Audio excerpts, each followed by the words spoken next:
the fire starter. Watch this.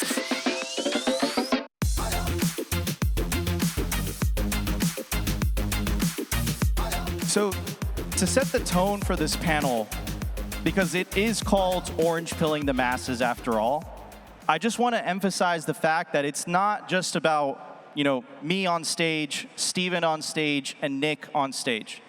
Nick and I both make content. This is all about you guys.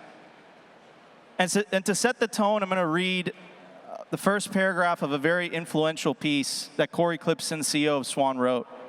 It's called The Race to Avoid the War. He says, when we Bitcoiners are in a race, perhaps the most important race we will ever run. We are racing against time to drive adoption of Bitcoin as fast as we can. We are racing toward a future in which the US government never coordinates a converted attack against Bitcoin and Bitcoiners. This is a race to avoid the war. So ask not what Bitcoin could do for you.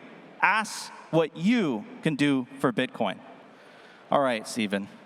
Let's start with you, my friend. So, and I really want to use this as an educational thing for everybody, so they understand. What is the most effective way, in your experience, to orange pill someone? Yeah, so I lead the Swan private team, and that involves running a team of people that are having one-on-one conversations with high net worth individuals day in, day out for years. We've talked with thousands of people. We've explained Bitcoin. We've answered questions. And what I've learned doing that, and the most important takeaway when you're orange pilling people in your network, or for any of us to be thinking about as we talk about adoption of Bitcoin, is that Bitcoin appeals to people for different reasons. There's not one right way to present Bitcoin, and actually different sides of it will resonate and have literally like emotional and societal importance for the average person. So the thing about Bitcoin that most interests you may not be the thing about Bitcoin that most interests the person you're talking to.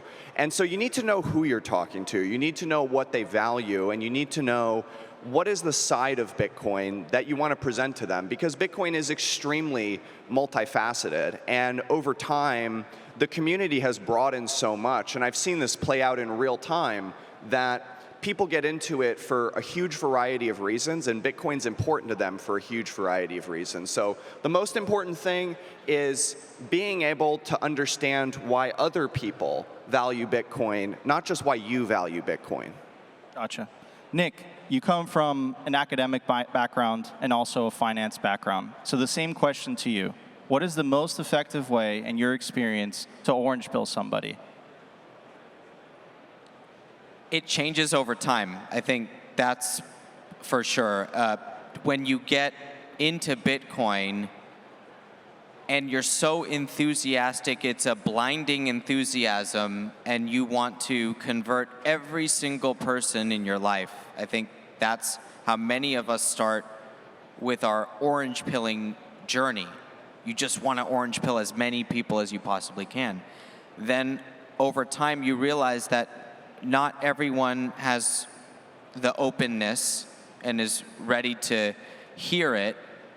And then you start even filtering more and more down the candidates that you're going to actually spend the time.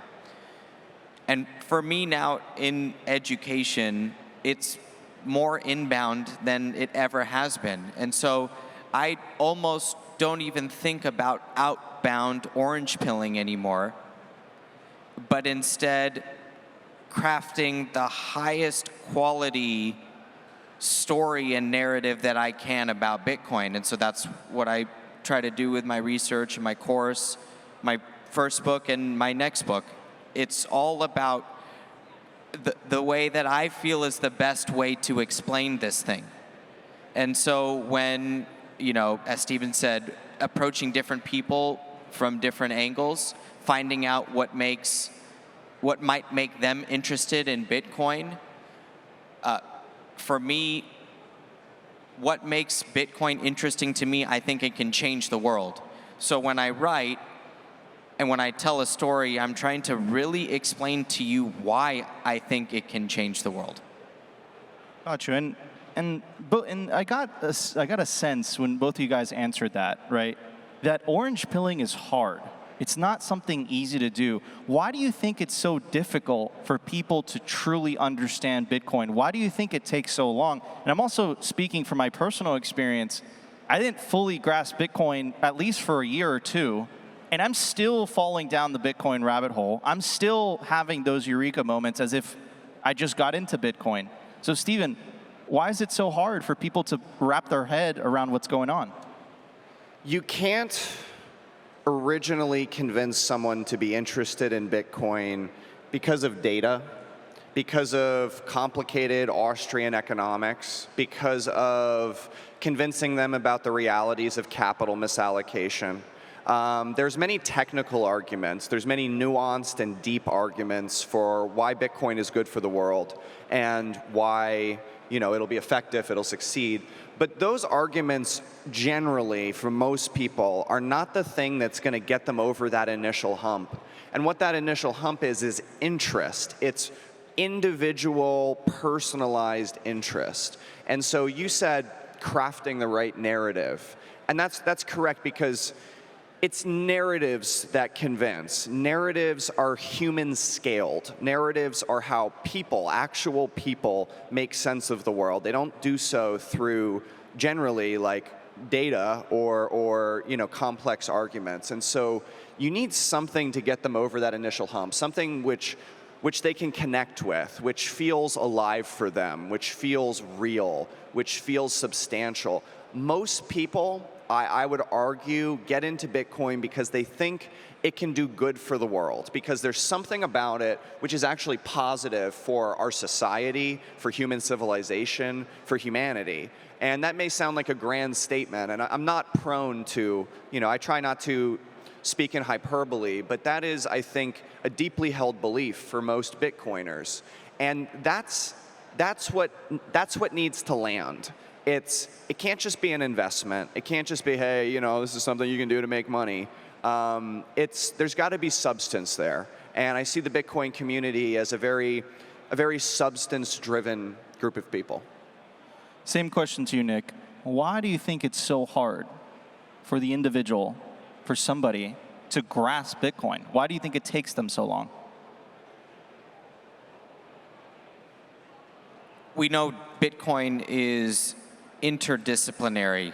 I love that word. It's one of the words that attracted me to Bitcoin in the beginning, I remember, in my own rabbit hole, is that you actually have to be able to have a surface understanding of the cryptography. You have to have an awareness of the credit money system, I think, to appreciate that Bitcoin is not part of the credit money system. And those two basic things, there's a decent size hurdle there from just basic. Neither of those two concepts are considered general knowledge, I think, at all. For me, the cryptography part, I had to read the Antonopoulos book, and I didn't understand most of it, but I tried, and I made the leap to understand one-way cryptography, and then, hash-based proof of work, and some of the, really and for my students, they have to learn what hash-based proof of work is in the first 2 lectures. That's how we start the course, because that's what Bitcoin is. And then we do layered money, which is a little bit of monetary history and the credit money system. We do that next. And that's how we open the course. So why is it hard? Because neither of the first 2 things that I think I have to start with for my students are general knowledge. And one of them I had to teach myself, and the other I had to go to school for. Would you say that's how you bridge the academic, practical, and technical aspects of Bitcoin? So it's layered money. It's, I love, by the way, huge fan of the content that you create. The academic aspects and the technical, is that part of the strategy? Yes, it's a business school course. So I have to preface the business school course with, hey, we're going to start with applied cryptography, which I don't have a doctorate in or even, expertise myself, but I've extracted what I think you need to know, and I can, to the best of my ability, explain those basics, and then let the business school course unfold after they can recognize that hash-based proof of work equals a financial commodity, and they've made that leap. Okay, now you know it's a commodity. Now we can begin. We can talk about valuation. We can talk about the rest of it. Gotcha. Okay, so before we move on to the next topic, there's this idea of the Bitcoin echo chamber. It's something that us content creators, Steven, you're right in there with me, brother. We run into this problem, and essentially what it is you make Bitcoin content, right? Podcasters, people that make shows, Nick, Steven dropping the hot fire memes lately, and what tends to happen is you are making content for other Bitcoiners. That's not how you move this. You really move this by making content for people that are not into Bitcoin. That's how you win the race to avoid the war. And breaking the Bitcoin echo chamber is very, very difficult to do. Steven and I were pretty successful at this the other day when we made a meme about Barbie, and somehow we tied that Barbie meme with Bitcoin, right? And then that kind of leads me to the strategy that you've been using to grow your personal handle. You've been talking about health. You've been talking about the sun. You've been talking about walk 10,000 steps, you'll live longer. And what I've noticed is that if you just stuck to talking about Bitcoin, you would have less reach. You wouldn't be able to touch people as much in terms of the topic of Bitcoin. So what are your thoughts on breaking the Bitcoin echo chamber? What are some things that you've learned over the last year or so? Absolutely. I think it's a critical question, especially at this juncture in where Bitcoin's at. And we have so much content that is by Bitcoiners for Bitcoiners. But Bitcoiners are already convinced of Bitcoin. The task that's in front of us is how do we get other people who are not interested in Bitcoin interested in Bitcoin? And the thing there is, like, going back to my initial point, they're not going to be compelled by the same reasons that we are. They're not going to have some of the same traits that early adopters, and that's everybody in this room, that's all of you. Like, I would wager pretty much everybody in this room has a higher level of individual drive, of curiosity, of looking into things for themselves, of being willing to put in some time and learn about something that's new and maybe challenging to understand. But you can't assume that the rest of the world is going to share those same traits and put in that same time and energy. And so there's fundamentally a chasm between the sort of content that Bitcoiners make for Bitcoiners and the sort of content. And I use the word content broadly. I'm not just talking about YouTube videos or whatever. I'm talking about just anything from meetups to written articles to, talks at the dinner table, just anything we put out there. And so, something that's worked for me, like Nico said, I'm well known on Twitter for being a sun maximalist and for, walking over 10 miles a day. Have you walked today, Steven? Not when I travel, it's hard. Not enough, man. My steps are slacking. But that's allowed me to reach other people. That's allowed me to engage with different communities. That's allowed me to talk with different people. And I'm able to share other interests of mine and then weave in Bitcoin. And the reality is, every single person sitting in this room, you have other interests. You're not just interested in Bitcoin. There are other things you care about. There are other things you're educated about. There's other things you're passionate about. And going into those communities, going into those dialogues, going onto those podcasts, and weaving in Bitcoin, I think that's how we get reach. That's how this goes, the next leg of this journey. And whether it's done like that or whether it's done a different way, the imperative is how do we make content that gets people who aren't into Bitcoin interested in Bitcoin? Absolutely. Nick, as a content creator yourself with the Bitcoin layer, and I know that you're working with Joe on this, how have you thought about this, right? I'm sure you have. This is an inevitable conclusion that Bitcoin content creators come to, which is like, how do I make my content tailored and structured in a way where it attracts people that aren't necessarily into Bitcoin. So what are some strategies, what are some thoughts that you've had on the matter? So the company is called the Bitcoin Layer, but in reality, the readers and the audience know maybe half of our articles and half of our videos don't even have the word Bitcoin in them. So that's one of the ways that we're doing it, is that even though Bitcoin is in the central theme of the company, we cover non-Bitcoin global macroeconomic and financial market topics every day. So we pull in audience from outside of Bitcoin by doing that.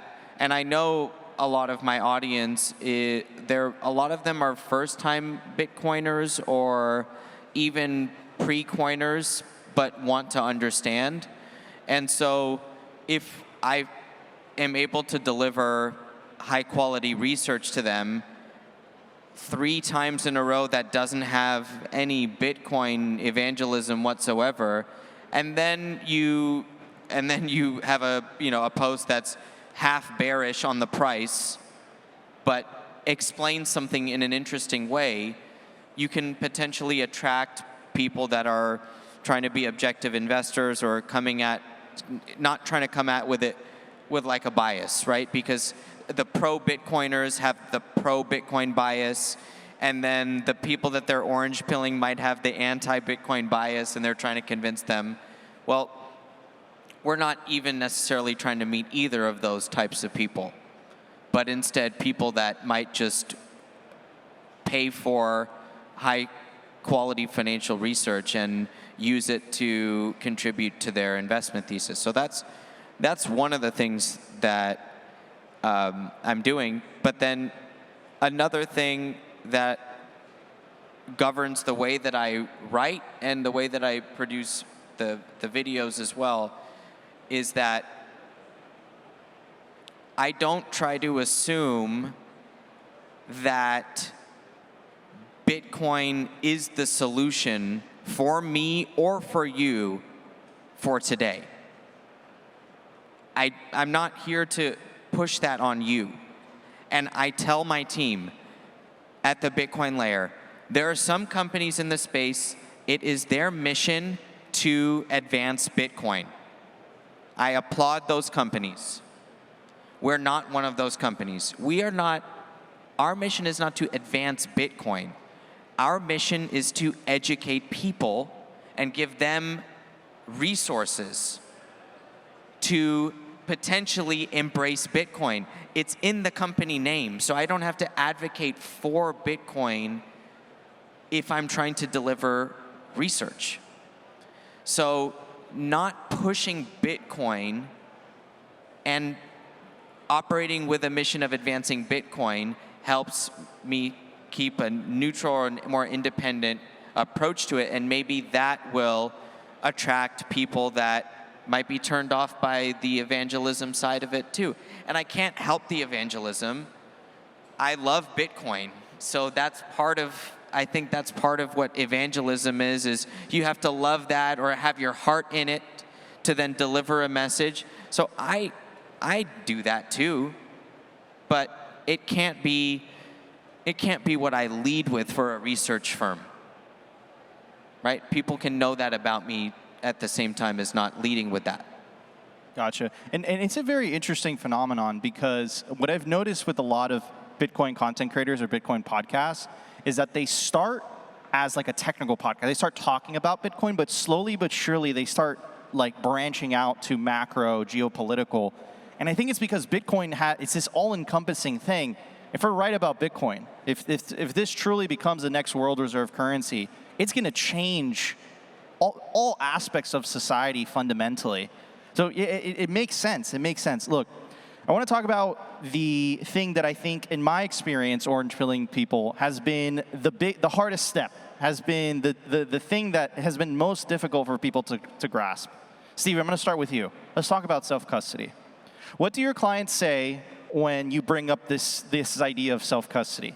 Are they uncomfortable with it? How do you approach it? Of course, because we want people to take self-custody. What have been some of your strategies? Yeah, so You know, self-custody is one of the unique properties of Bitcoin and the Bitcoin network. Bitcoin's a bearer asset. It's something you can truly own for yourself, and that's rare in today's world. In today's world, there are very few assets you can actually own for yourself.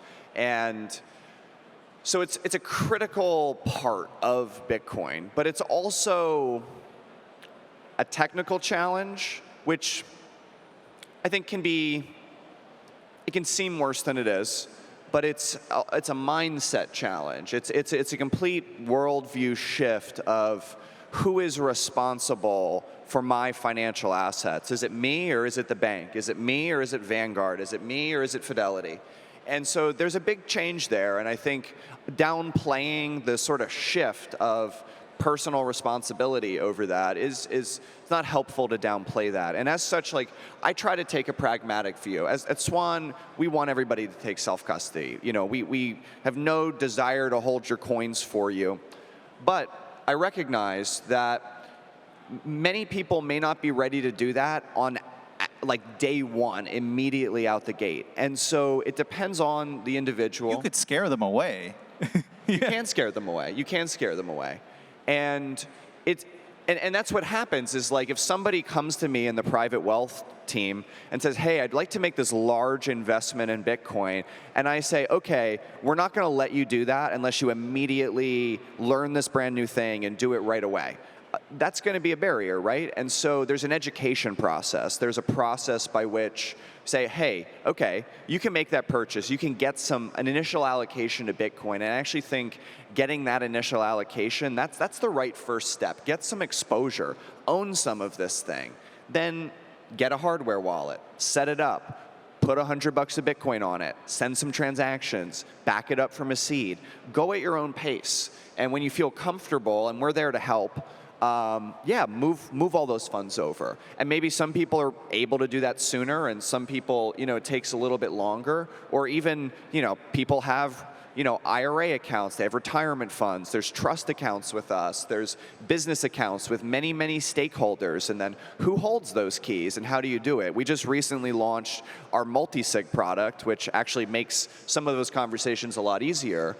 But, historically, some of those use cases aren't. It's a much more complicated fit. And so it's very case by case. It's very personal. Go at your pace with self-custody. Find the right setup for you. Swan's here to help. 100%. I love that last part. Swan's here to help. Absolutely. Reach out to us. Reach out to us on Twitter. Reach out to Steven on Twitter. We'll be happy to answer any questions you might ask. Nick, same question to you. How do you explain self-custody to your students or to somebody who's watching the Bitcoin layer? We have a homework assignment. They have to download a Bitcoin wallet. I'll be very honest with you. I do an on-chain. Hold on. If they lose their keys, do they get an F?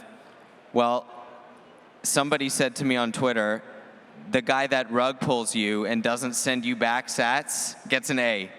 And I did have one student that kept the sats, but I do an on-chain homework assignment, then I do a Lightning homework assignment.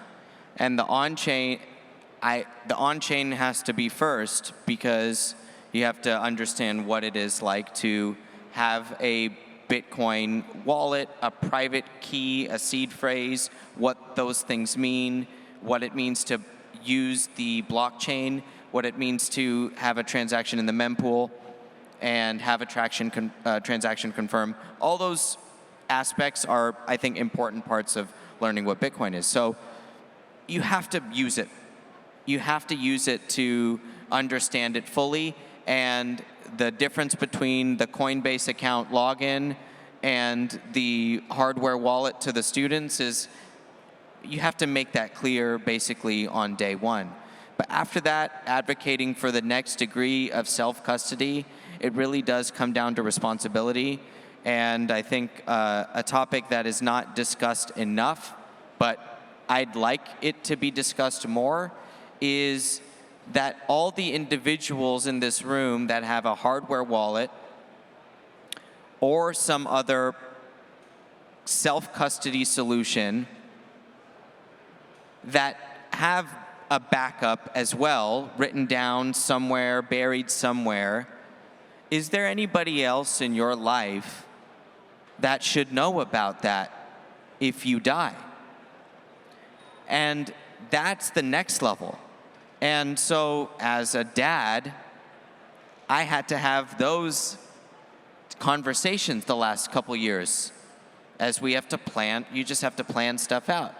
And if you want Bitcoin to last for a long time, the network and the holdings themselves, they should be able to endure deaths in the family and other things of that sort. So it's not just about, is it you or the bank, which Stevens, that's a huge thing. You are the bank, you are Coinbase, you are Swan.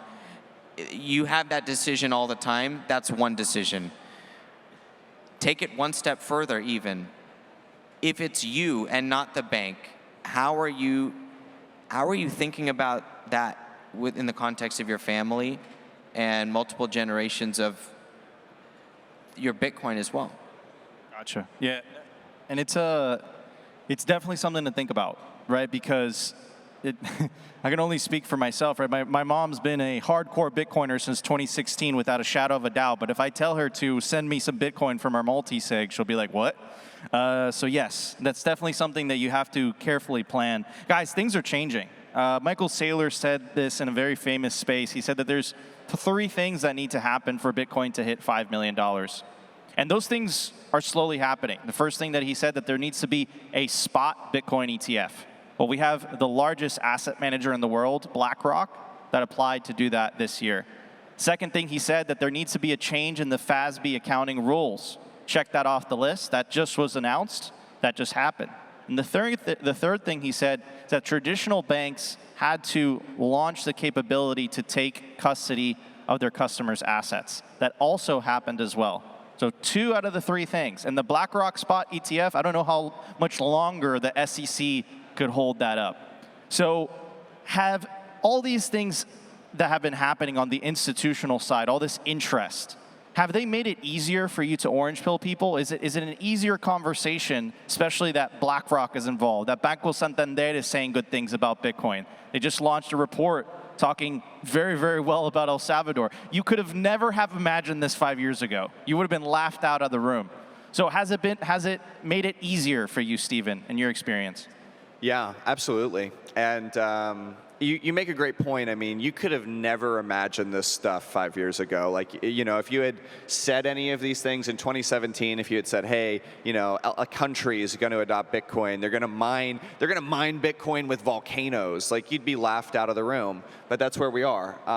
And all of these things do make it easier to talk about Bitcoin. And I think one of those reasons is because when you're very new, I can think of myself when I first learned about it. Like, when I knew about Bitcoin for like a month or two, you're looking for argument by authority. You can't help it. You're looking for, like, okay, like, I think I'm right about this. Like, I think I'm correct, but, like, I'm brand new. I'm not a financial analyst. I've never done this thing. Like, where's someone I trust? Where's someone smart, educated, like, you know, it isn't like shilling their own bag, that can say, oh, okay, they like Bitcoin too? All right, that makes me a little bit more confident. Oh, they like Bitcoin too? That makes me a little more confident. And that's not that's not like an intellectually robust analysis of Bitcoin, but it is where the vast majority of people are going to be starting out. They're going to look for people they feel like they can trust that are endorsing it. And so bit by bit, when these events happen, and these adoption events and these milestones, they make it easier to talk to people about Bitcoin, because suddenly you're not just this